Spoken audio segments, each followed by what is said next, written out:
मेरा आप सबको नमस्कार और जय हिंद। मैं सुभाष मधवाल आपका वेलकम करता हूं कैवलरी डिफेंस एकेडमी में।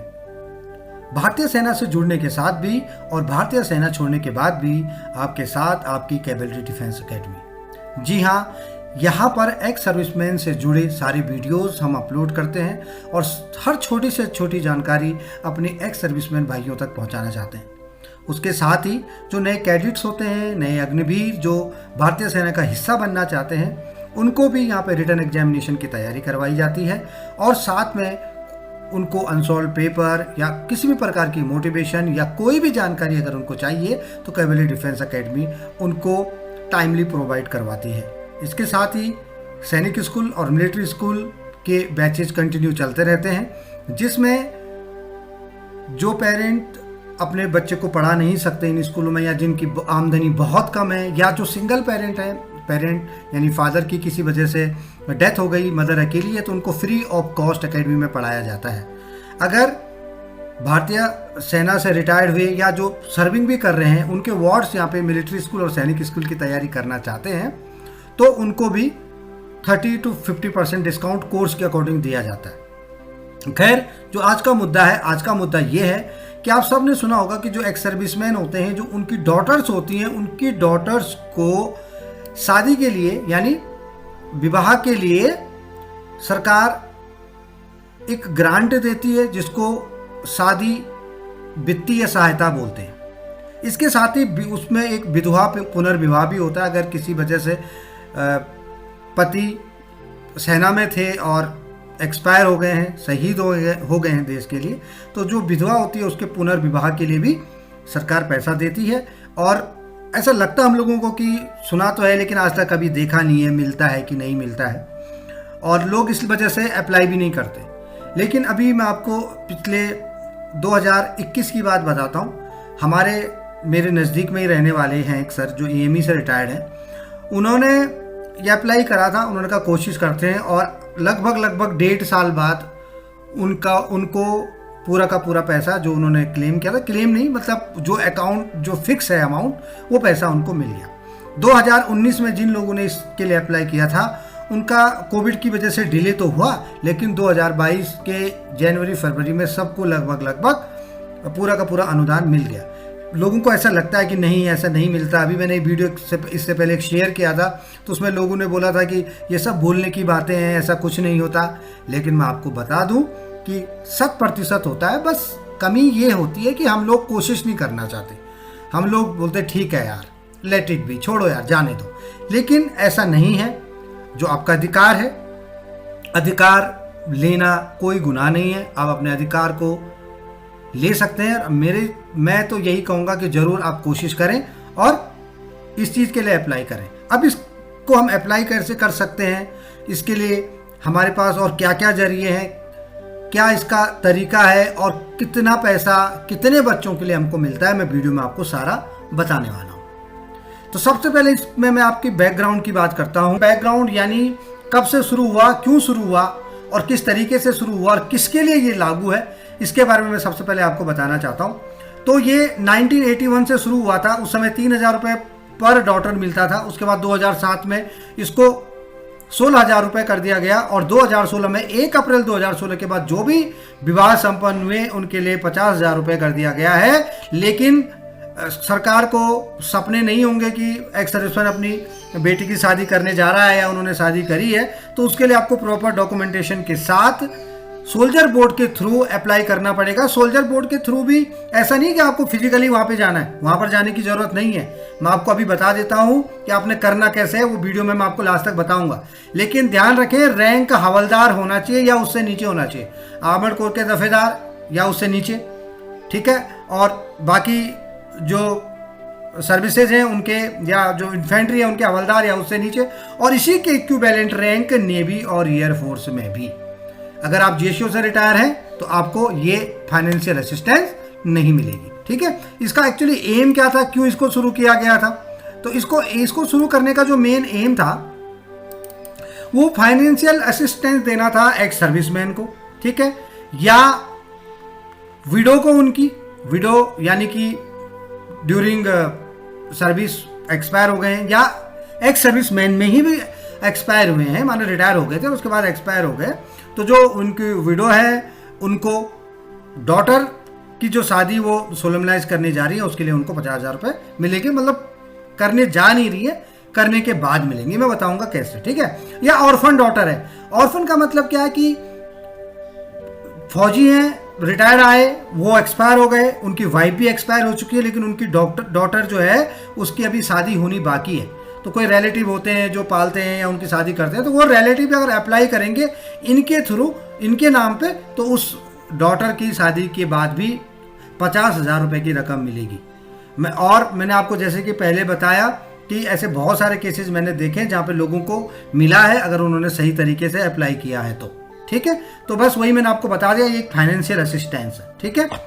तो इसको जरूर आप अप्लाई कर सकते हैं। करना कैसे, वो सारी चीज़ें मैं इस वीडियो में आपको बताने वाला हूँ।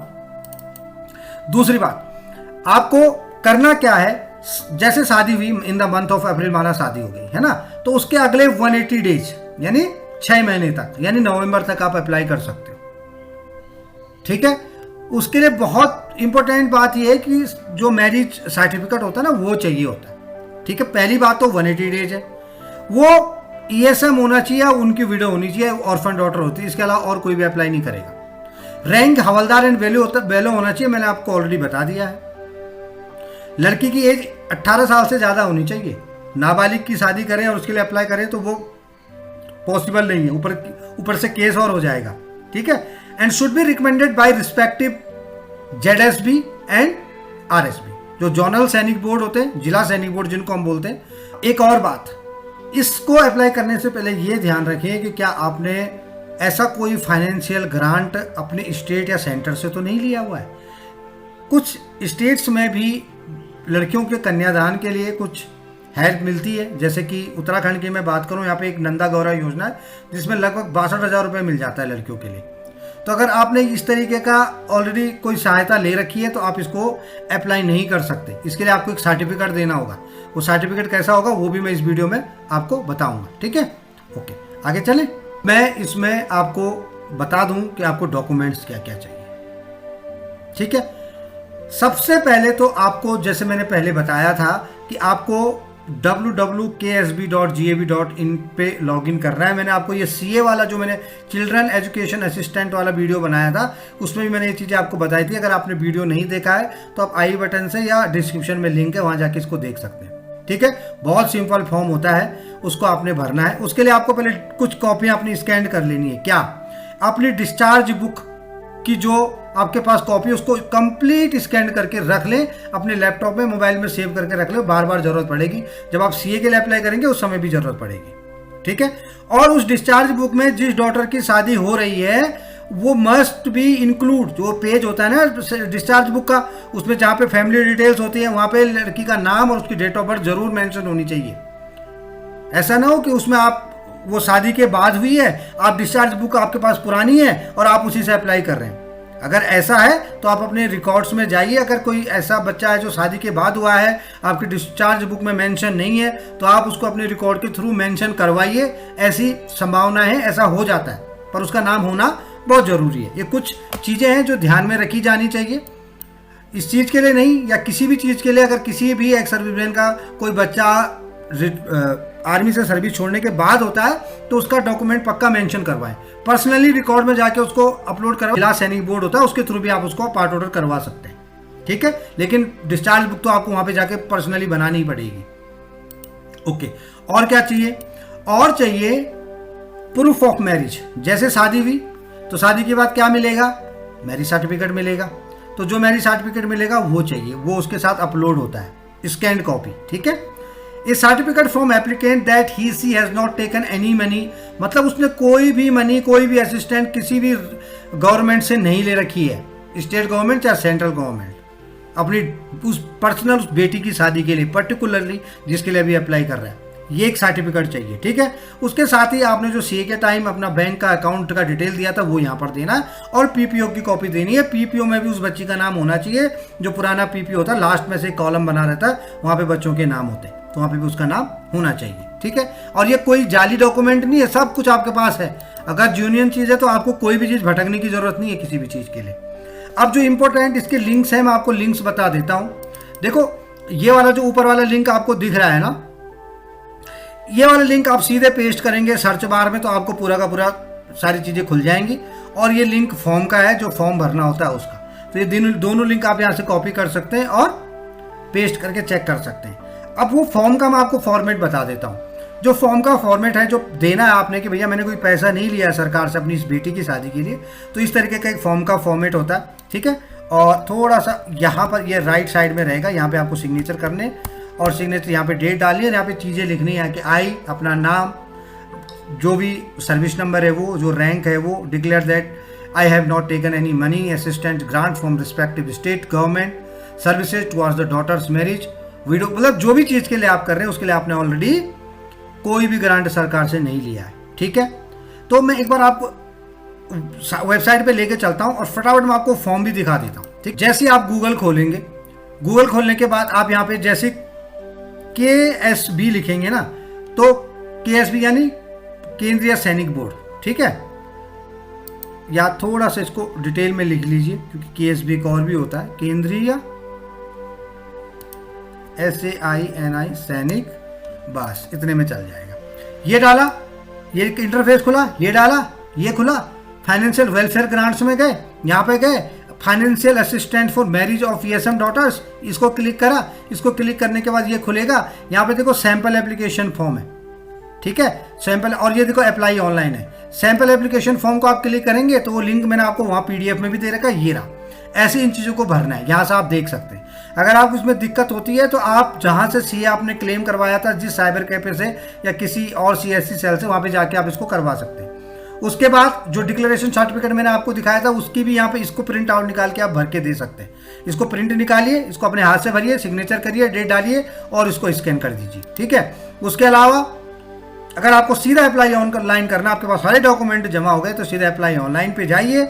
आपने ऑलरेडी आपको एक पासवर्ड मिला हुआ जब आपने CA भरा था, तो उसके थ्रू आप इसको शुरू कर सकते हैं। यहाँ पर अपनी फोटो डालेंगे और ये तरीका टिट्टू जैसे आपने भरा था CA के लिए, अगर आपने ऑलरेडी इसमें कर रखा है तो आपको कोई प्रॉब्लम नहीं आने वाली, आप सीधा इसमें आगे की कार्रवाई कर सकते हैं। तो यह है सिंपल तरीका, इससे आप आगे जा सकते हैं और फॉर्म को भर सकते हैं। अगर आपको फिर भी दिक्कत होती है तो आप मेरे को कॉल कर सकते हैं, या तो फिर जहाँ से आपने CA का फॉर्म भरा था आप वहाँ पे जाके कॉल कर सकते हैं, उनसे मिल सकते हैं, जो भी साइबर कैफे है वहाँ से इसको भरवा सकते हैं, ठीक है। तो ये छोटी सी जानकारी थी जो लोगों को यकीन नहीं आता, लेकिन बहुत ज़रूरी थी मेरे को आपके साथ शेयर करनी। तो प्लीज़ वीडियो को नीडी के साथ शेयर करें, और अगर वीडियो अच्छा लगा तो शेयर करें, लाइक करें और सब्सक्राइब जरूर करके जाएं। मिलते हैं नेक्स्ट वीडियो में। थैंक यू, जय हिंद।